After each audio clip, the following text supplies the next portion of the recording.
Hey everybody!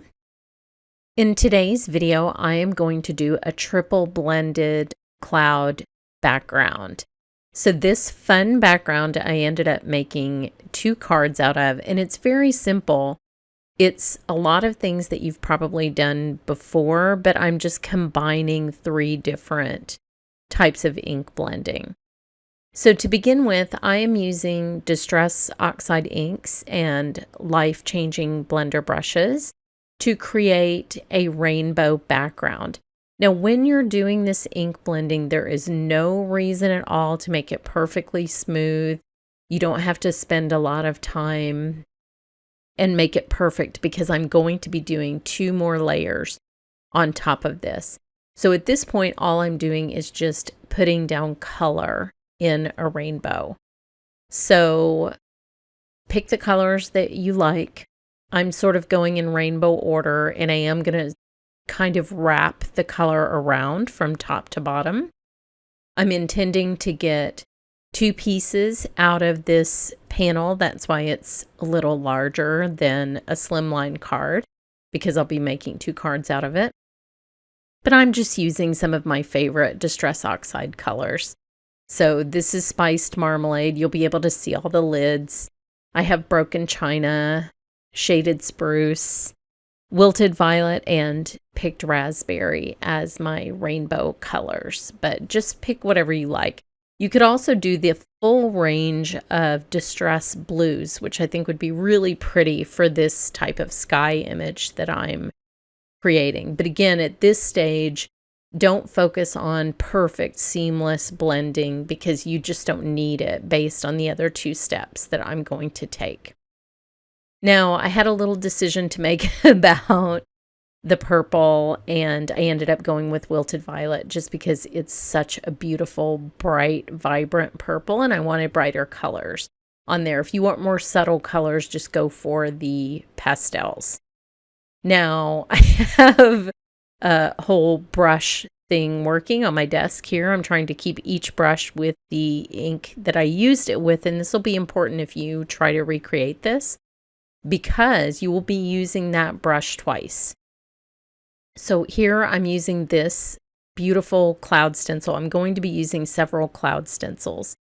And what I'm doing is taking the same ink color that I did sort of the rough ink blending on, and I'm using the cloud stencil with that same color of ink.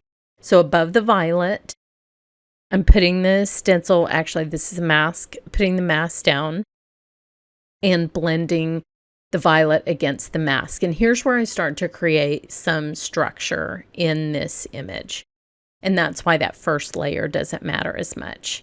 So I'll flip the mask around. This mask is great because it has a bunch of different shaped clouds, so you don't have sort of a regular pattern thing happening as you're creating your clouds.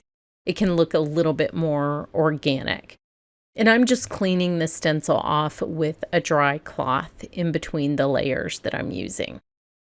So using the same brush, I'll add a little bit of yellow and see how this builds variety into the clouds.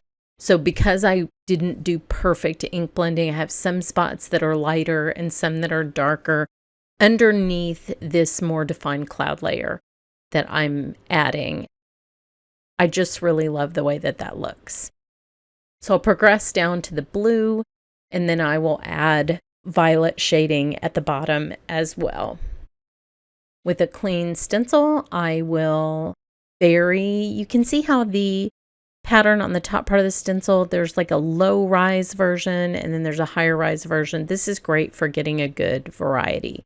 Now adding that little bit of extra purple really adds some interest, and I do need a little bit more definition in the center here, so I am going to add some Squeeze Lemonade ink to get kind of almost that green layer in the center where the blue and the yellow mix. And now while this is great, it looks fantastic, I was inspired by one of those weird spammy Facebook ads. It was an ad for like some kind of framed art or something that had like some rainbow clouds. And while I didn't really appreciate any of the weird ads on Facebook, I looked at that image and I was like, I wonder if I can recreate this with ink.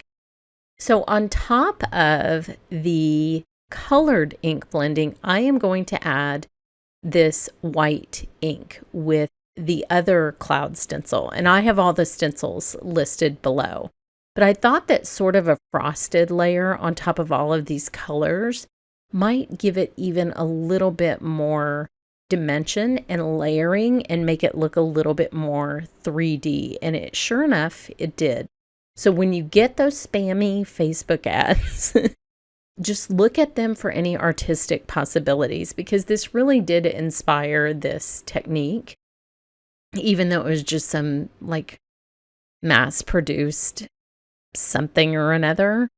But it did give me the idea to also blend with white ink on top of my clouds, and I really like the way that it looks. I feel like there is a lot more dimension, especially in front of some of those darker colors like the purple, the blue, and the pink.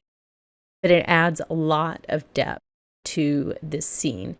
Now, in between, when I'm inking up this stencil with the white ink and brushing it on top of the oxides, I am cleaning it off on a little cloth on my lap. You can probably see that. And that is because these reactive inks will be activated by applying that white ink on top of them. And that means they might transfer some ink to the brush, and then I might transfer that back to my ink pad by just inking it up for the next time.